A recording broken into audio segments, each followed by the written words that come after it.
Jarum jam menunjukkan pukul 9 malam. Dimas baru saja melonggarkan dasinya ketika sebuah notifikasi pesan muncul di layar iPad keluarga yang tergeletak di meja. Niat hati ingin mengecek email pekerjaan, namun jempol Dimas terhenti. Matanya membelalak menatap pop-up pesan WhatsApp itu. Sayang, makasih ya buat tadi siang. Aku nggak sabar ketemu kamu lagi pas suamimu kerja.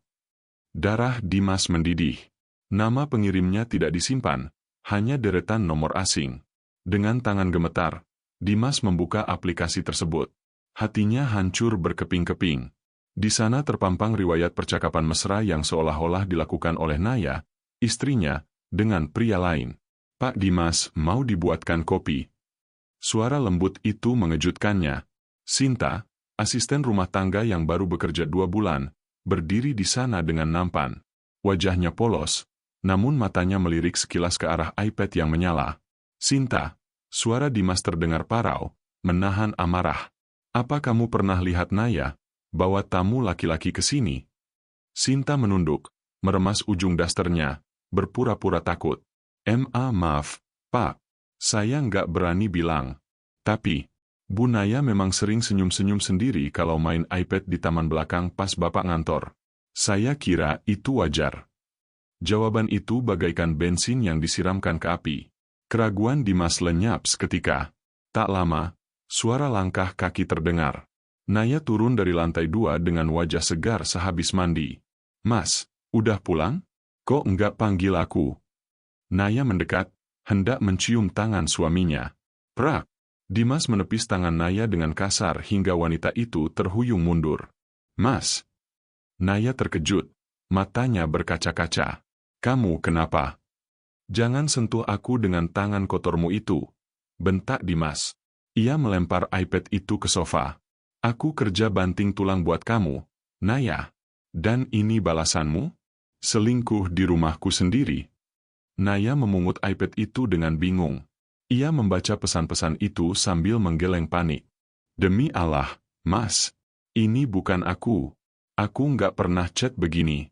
Aku bahkan seharian cuma masak sama Sinta. Naya menoleh ke arah Sinta, mencari pembelaan. Sin, kamu tahu kan aku di rumah terus. Sinta hanya diam, menunduk semakin dalam, seolah-olah ia tidak ingin ikut campur dalam kebohongan majikannya. Cukup sandiwaranya, ucap Dimas dingin, tatapannya menusuk tajam. Aku tidak akan mengusirmu malam ini karena aku masih punya hati. Tapi mulai detik ini, jangan harap aku sudi tidur sekamar denganmu. Aku tidur di kamar tamu. Dimas melangkah pergi, membanting pintu kamar tamu dengan keras. Meninggalkan Naya yang menangis histeris di ruang tengah. Di sudut ruangan, Sinta perlahan mengangkat wajahnya. Tidak ada lagi raut takut. Bibirnya melengkung membentuk senyuman tipis yang mengerikan saat melihat Naya hancur. Ia berjalan ke dapur, menyeduh segelas susu hangat. Sabar ya, Bu, minum dulu biar tenang.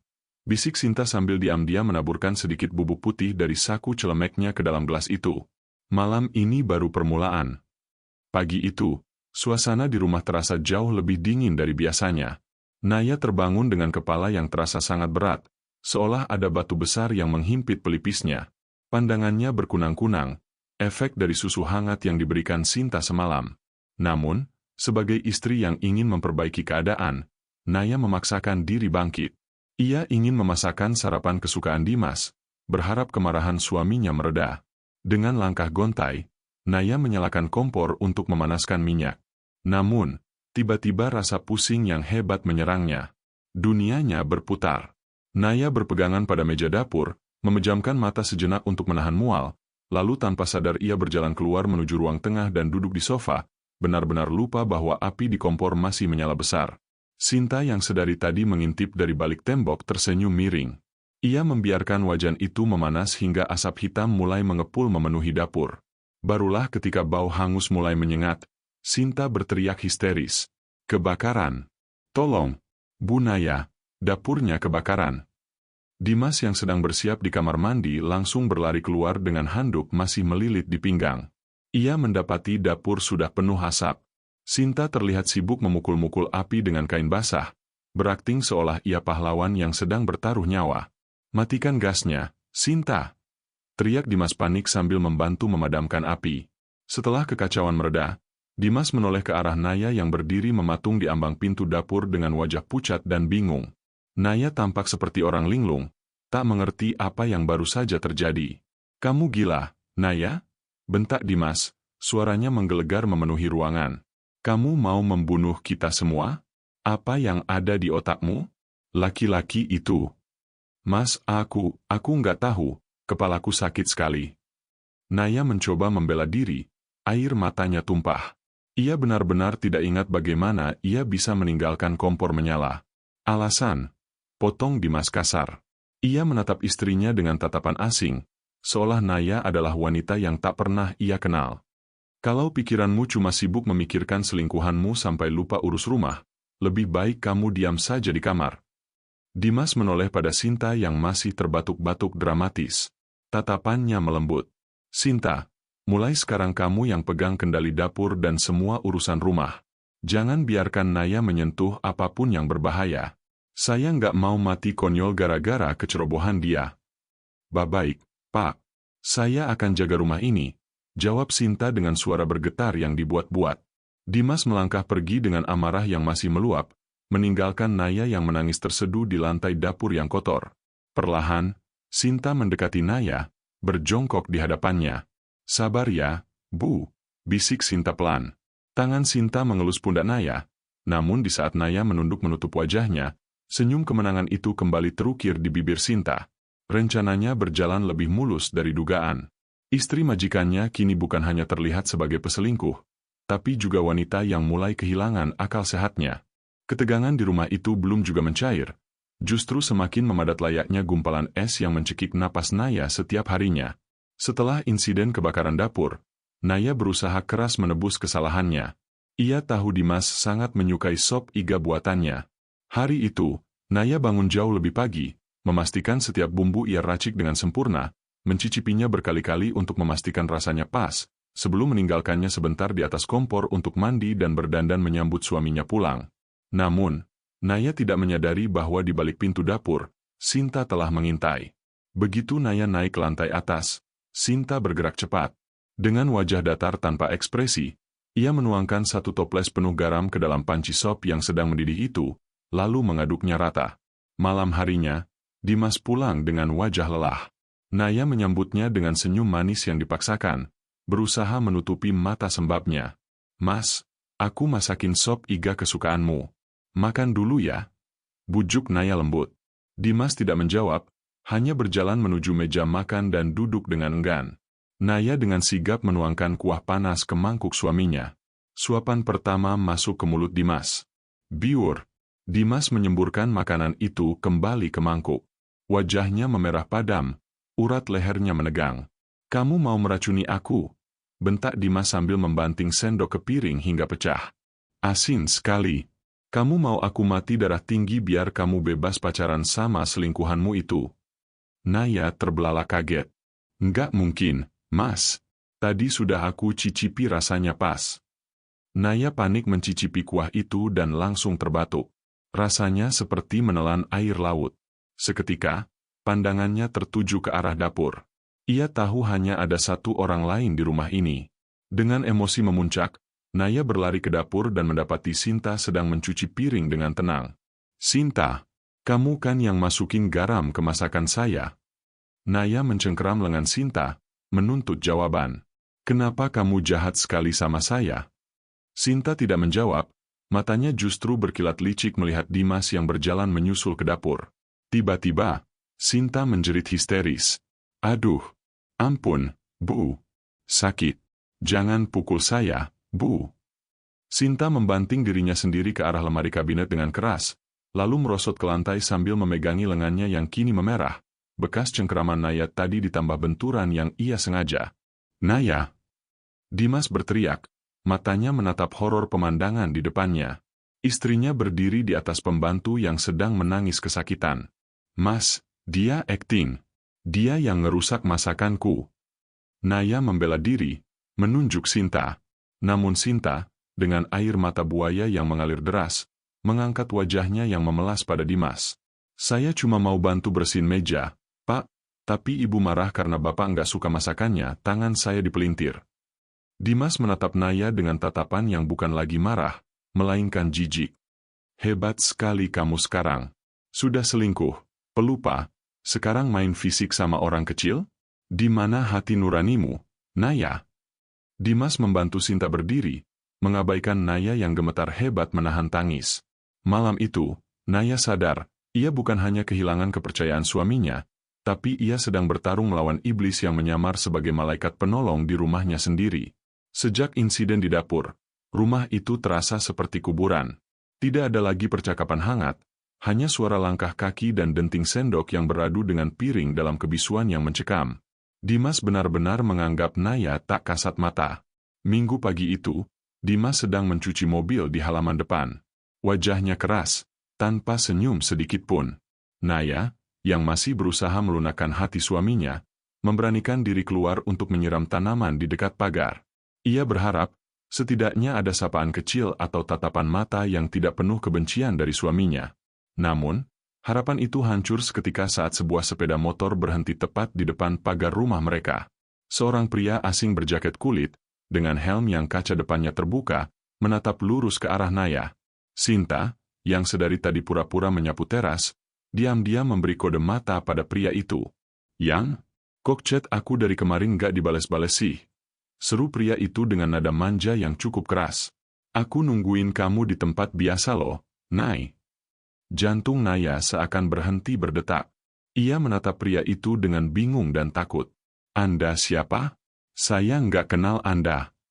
Dimas yang mendengar seruan itu seketika mematikan keran air.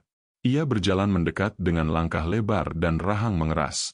Aura kemarahannya begitu pekat hingga membuat udara terasa sesak. Melihat Dimas mendekat, pria itu justru berakting panik. Loh, ada suaminya? Waduh, maaf mas. Naya bilangnya dia janda, makanya saya berani nyamper. Janda katamu? Dimas menggeram, tangannya terkepal siap melayang ke wajah pria itu. Namun, pria asing itu dengan gesit memutar gas motornya dan kabur meninggalkan debu jalanan, menyisakan bom waktu yang baru saja meledak di halaman rumah Dimas. Dimas berbalik menatap Naya. Kali ini tidak ada teriakan, namun suaranya yang rendah justru jauh lebih menakutkan. Kamu bilang kamu tidak selingkuh? Lalu itu tadi apa? Hantu? Desis Dimas tepat di depan wajah Naya. Kamu bahkan mengaku janda pada selingkuhanmu? Serendah itu harga diriku di matamu. Demi Tuhan, Mas. Itu fitnah. Aku nggak kenal dia. Itu pasti orang suruhan. Naya menangis histeris, mencoba meraih tangan suaminya, tapi Dimas mundur selangkah seolah Naya adalah penyakit menular. Cukup, Naya. Kesabaranku ada batasnya.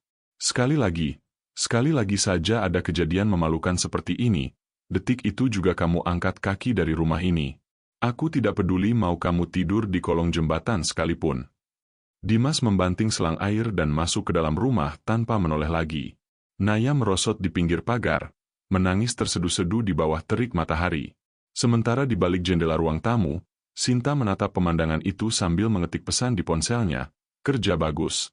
Sisa bayaran sudah kui transfer. Ultimatum Dimas bagaikan pedang yang tergantung tepat di atas leher Naya. Satu kesalahan kecil, dan tamatlah riwayat pernikahannya. Sadar akan hal itu, Naya berusaha menjadi istri yang sempurna menjelang acara makan malam tahunan perusahaan Dimas. Ini adalah malam penting bagi karir suaminya. Sore itu, Naya menyetrika kemeja putih terbaik Dimas dengan sangat hati-hati. Ia ingin memastikan penampilan suaminya sempurna. Setelah kemeja itu licin dan wangi, Naya menggantungnya di gagang lemari lalu beranjak sebentar ke kamar mandi untuk mengambil air wudhu.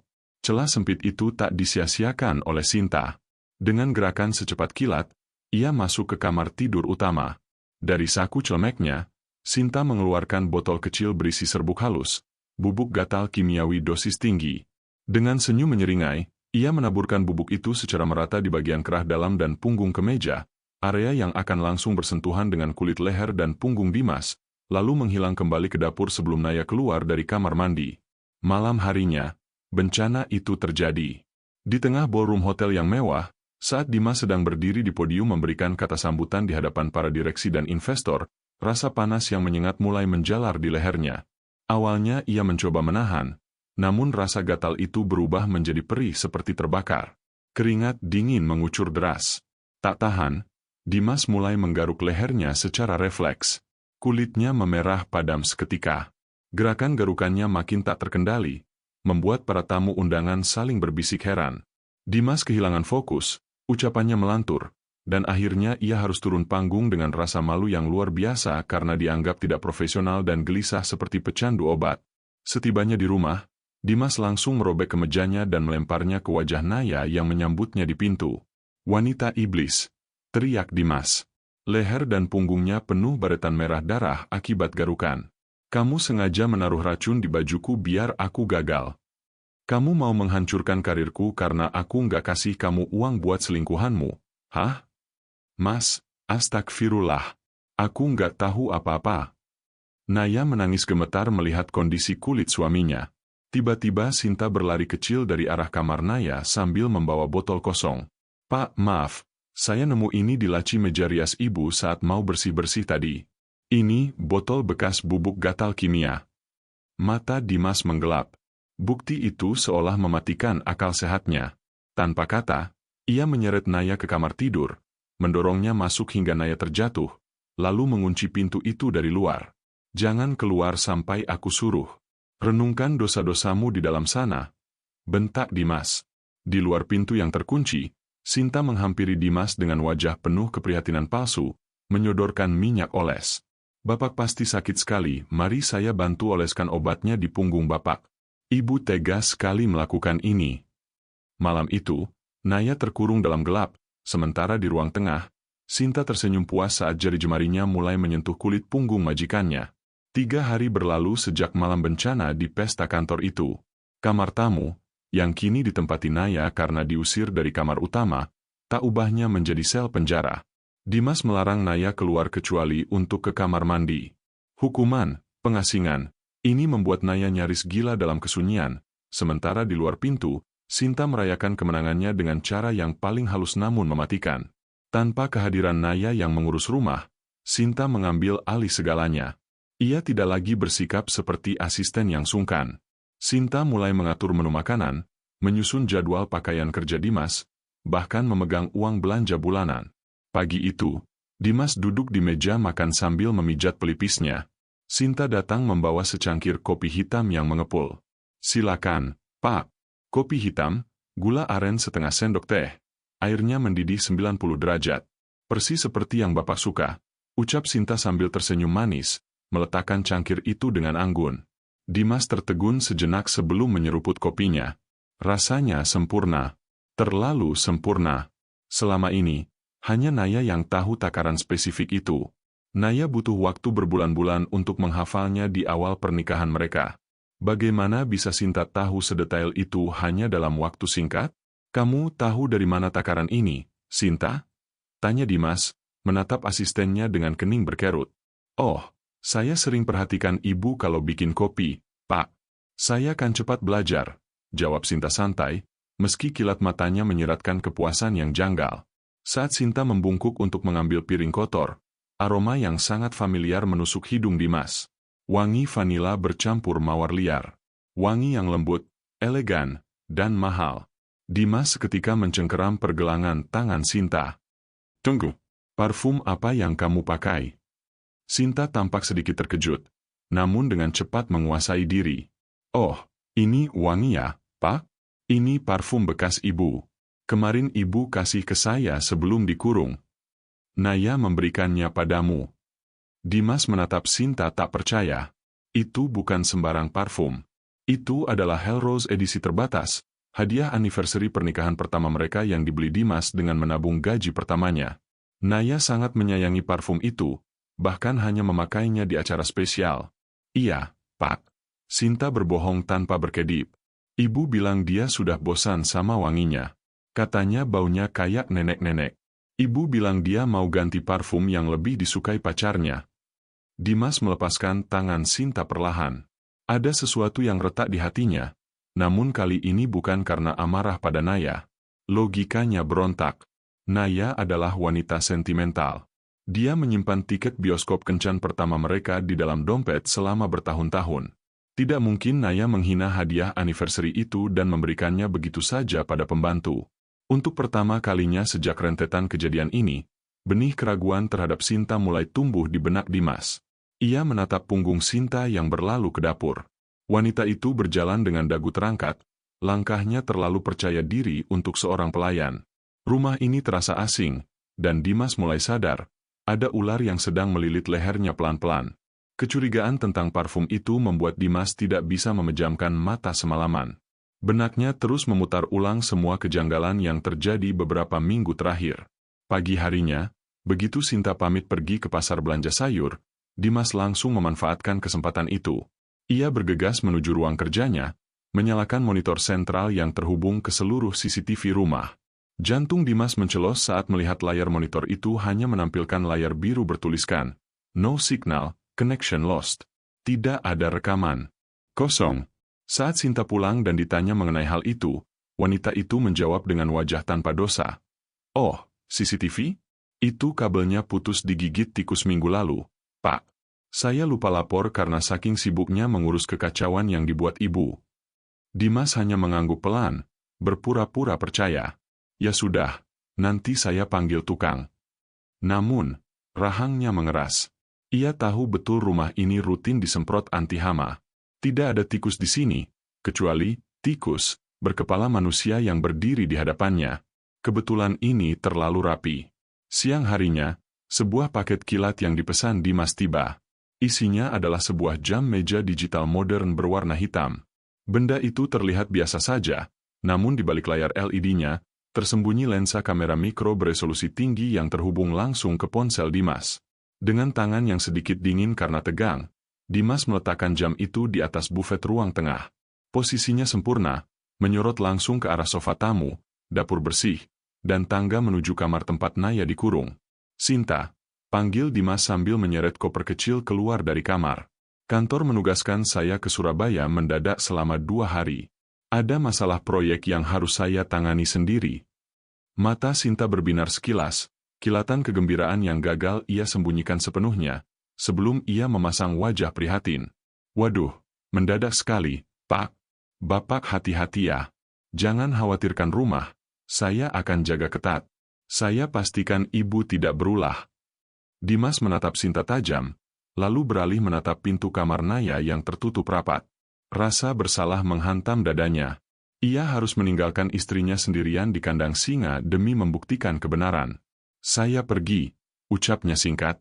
Mobil Dimas melaju keluar pagar. Sinta melambaikan tangan dengan senyum lebar sampai mobil itu hilang di tikungan. Namun, Dimas tidak menuju bandara.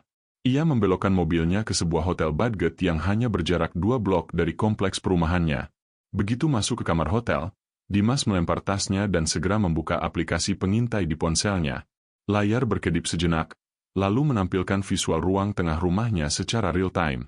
Di sana, Sinta baru saja mengunci pintu utama dari dalam. Detik berikutnya, postur tubuh Sinta berubah. Bahunya tegak, wajah polosnya lenyap berganti seringai angkuh. Ia berjalan santai menuju kulkas, mengambil jus jeruk milik Dimas, lalu menegaknya langsung dari botol, sesuatu yang haram dilakukan seorang asisten. "Mari kita mulai pestanya," gumam Sinta yang terdengar samar dari speaker ponsel Dimas.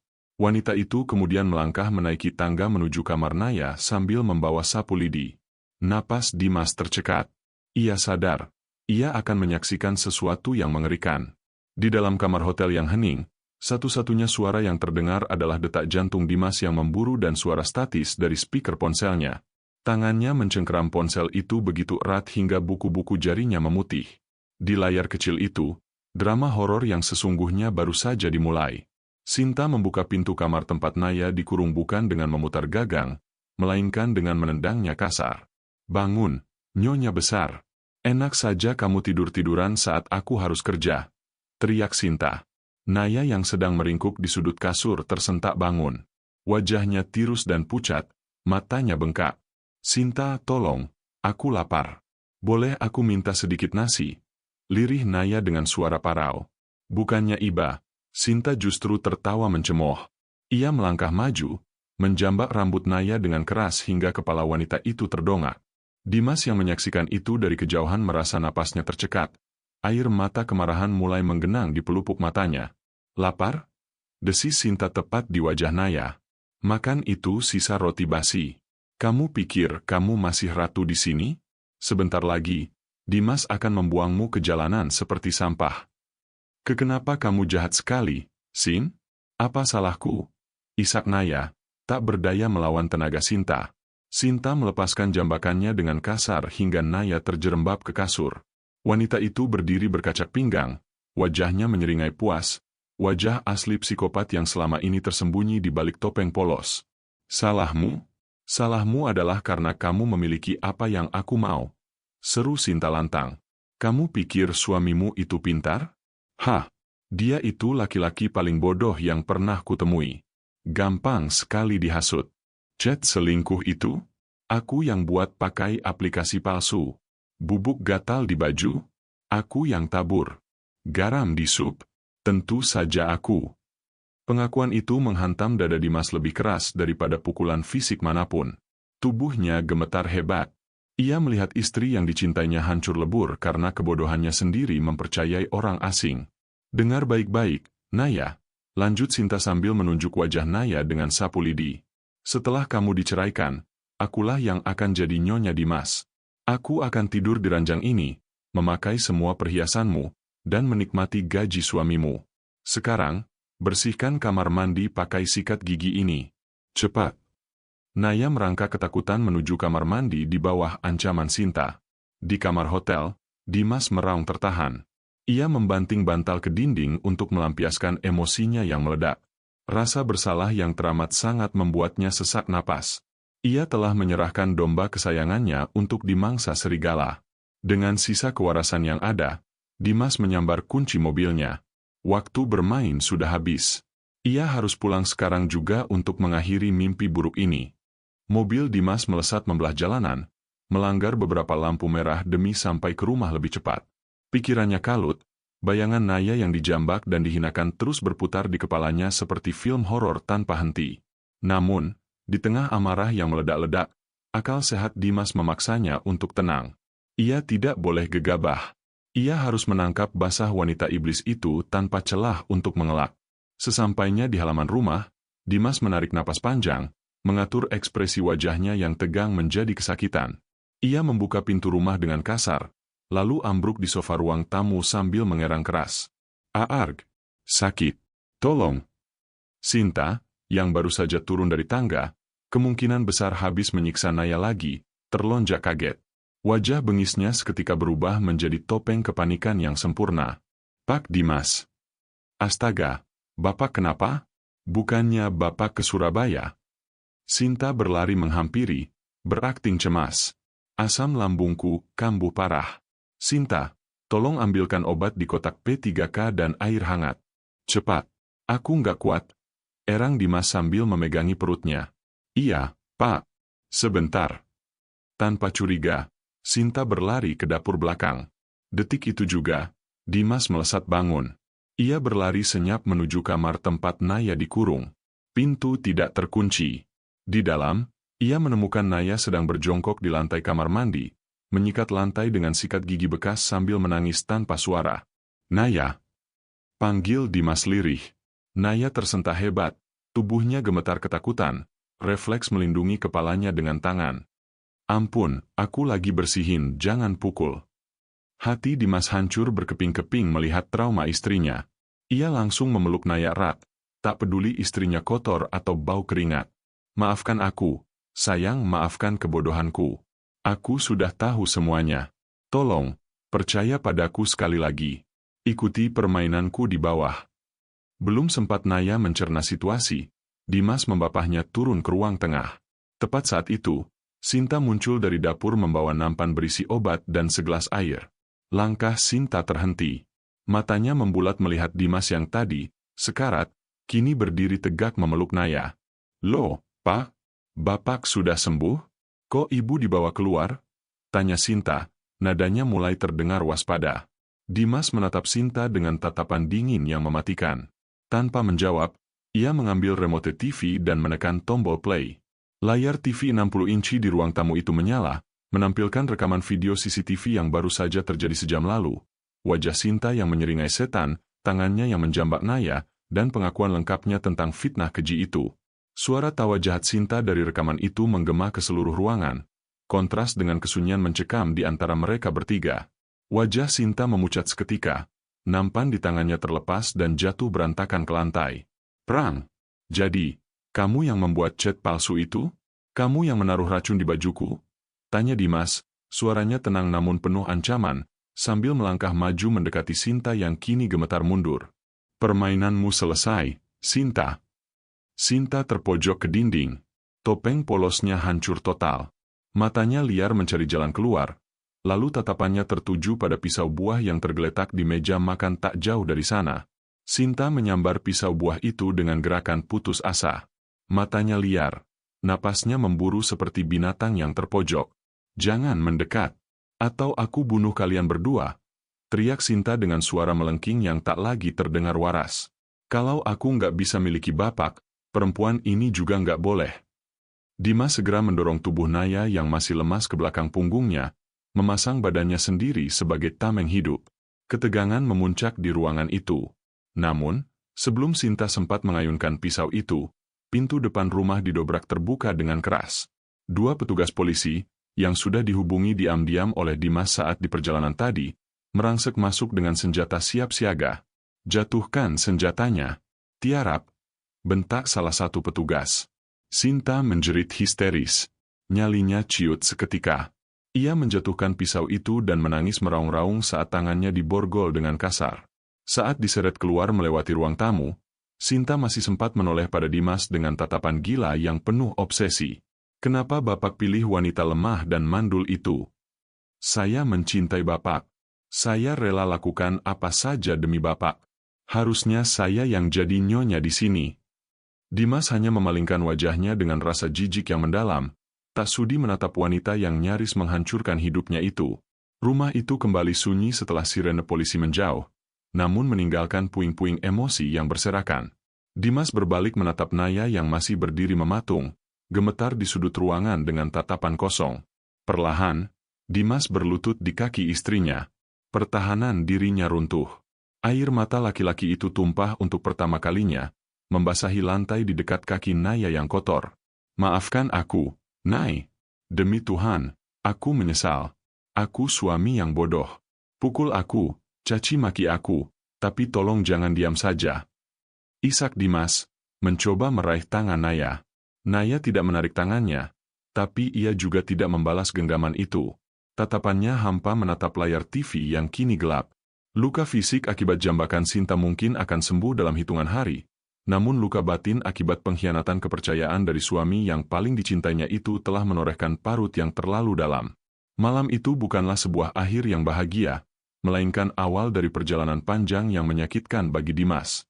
Ia harus merangkak dari nol, mengemis untuk membangun kembali puing-puing kepercayaan yang telah ia hancurkan sendiri demi hasutan seorang wanita asing. Kisah Dimas dan Naya menjadi pengingat pahit bagi kita semua, bahwa terkadang musuh terbesar justru berada di bawah atap kita sendiri, bersembunyi di balik topeng kebaikan, menunggu celah kepercayaan suami istri retak untuk menghancurkan segalanya. Bagaimana menurut kalian? Apakah Dimas pantas mendapatkan kesempatan kedua setelah apa yang dia lakukan pada Naya? Kalau kalian jadi Naya, apa yang akan kalian lakukan? Tulis pendapat jujur kalian di kolom komentar di bawah. Dan jika kalian menikmati alur cerita yang dramatis dan menguras emosi ini, tolong dukung channel ini dengan cara menekan tombol like dan subscribe sekarang juga. Nyalakan loncengnya agar tidak ketinggalan kisah-kisah seru lainnya. Sampai jumpa di video berikutnya.